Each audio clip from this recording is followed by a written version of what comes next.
एक बार एक गांव में कृष्णा नामक व्यक्ति रहता था। हर रोज वह दूध से घी बनाया करता था और अपने गांव के बाजार में बेचता था। यही थी उसकी रोजी रोटी कमाने का जरिया। अपने शुद्ध और मजेदार घी के लिए कृष्णा बहुत मशहूर था। घी ले लो, शुद्ध देसी गाय का घी ले लो, घी ले लो, घी ले लो। एक दिन एक मिठाई वाला सुंदर ने कृष्णा को बुलाया और 1 किलो घी के लिए मांगा। कृष्णा गया उसके पास। कृष्णा भाई, मुझे 1 किलो घी चाहिए।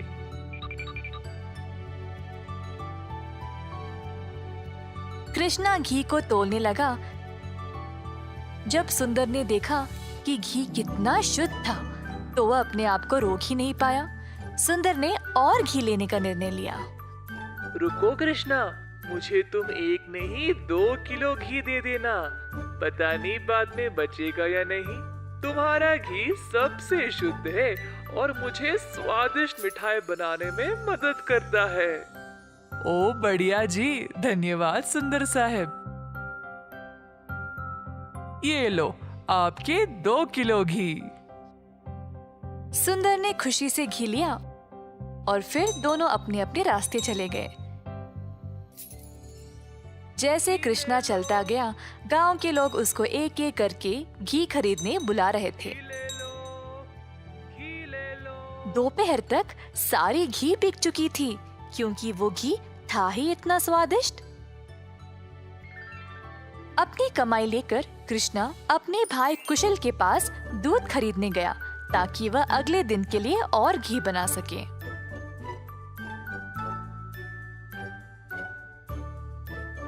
हर रोज कुशल देखता था कि उसका भाई बहुत घी बेचकर अच्छा पैसा कमा रहा था और उसका कारोबार दिन पे दिन और भी ज्यादा बढ़ने लगा।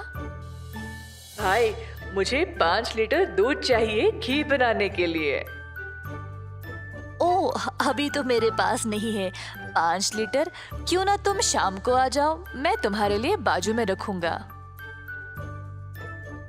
कृष्णा के निकलने के बाद कुशल की पत्नी उसके लिए पानी लेके आई। देखा कमला, कृष्णा की तो किस्मत ही बदल रही है। दोपहर में ही इसने सारी घी बेच डाली और दूध के लिए वापस आया था। आप सारा दूध इनको ही दे देते हो ना? क्यों ना इस बार आप दूध में थोड़ा सा पानी मिला के दो, इस तरह हम भी ज्यादा पैसा कमा सकते हैं। कुशल ने अपनी पत्नी की बात मान ली और शाम को जब वह गाय से दूध निकालने गया, तो उसने दूध में पानी डालकर कृष्णा के लिए बाजू में रखा। अब कुशल रोज यही करने लगा। धीरे धीरे वह पानी की मात्रा और भी बढ़ाने लगा। अब कृष्णा इस बात से अनजान समझ नहीं पाया कि उसकी घी की शुद्धता दिन पे दिन कम क्यों होती जा रही। इस वजह से उसके बहुत सारे ग्राहक भी कम होते गए। अब कृष्णा दूध की गुणवत्ता को जांचना चाहता था, तो उसने दही जमाया। जब दही जमा, तो उसने ऊपर इतना सारा पानी देखा। शायद गाय की सेहत ठीक नहीं है, इसीलिए अच्छा दूध नहीं दे रही होगी। मैं कुशल को ये बात बोलता हूँ।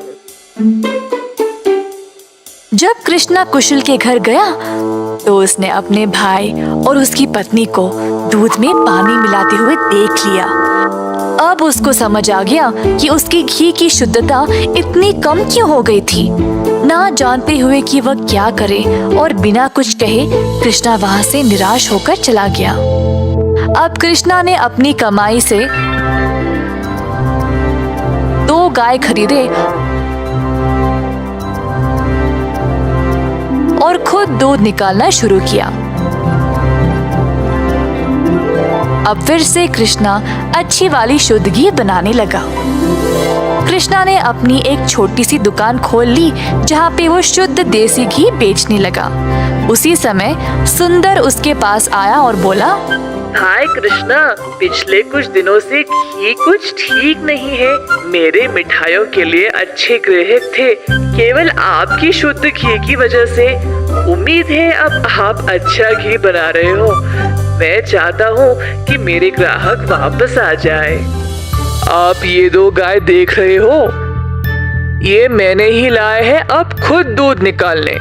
अब से मैं ही दूध निकाल रहा हूँ, तो आज से घी भी सबसे बढ़िया मिलेगी। जैसे दिन बीतते गए, अब कृष्णा से और लोग घी खरीदने लगे। कुछ ही दिनों में कृष्णा ने और गाय खरीदे। उसने कुछ नौकरों को अपनी दुकान पर काम पे भी लगाया, हाथ बटाने के लिए। अंततः कृष्णा काफी अमीर बन गया और ईमानदारी से अपना कारोबार चला रहा था। इसी दौरान कुशल, जिसने अपने ही भाई की प्रतिष्ठा को बर्बाद करने की कोशिश की, गांव में अपने मिलावटी दूध के लिए पकड़ा गया। अब कुशल दूध भी नहीं बेच पाया और जल्द नुकसान में पड़ गया। उसे समझ नहीं आया कि अब वह क्या करे। कुशल को अपनी गलती का एहसास हुआ और अपने भाई से माफी मांगने गया। उसने कृष्णा से भीख मांगी, माफी के लिए और नौकरी के लिए, ताकि वह अपने कर्जों को चुका सके। दयालु कृष्णा ने तुरंत अपने भाई को क्षमा कर दिया और गायों और कामगार की देखरेख के लिए काम दे दिया। इस कहानी से हम ये सीखते हैं कि दिल से माफी मांगने वाले को माफ कर देना चाहिए और हमेशा एक अच्छी प्रतिष्ठा रखनी चाहिए।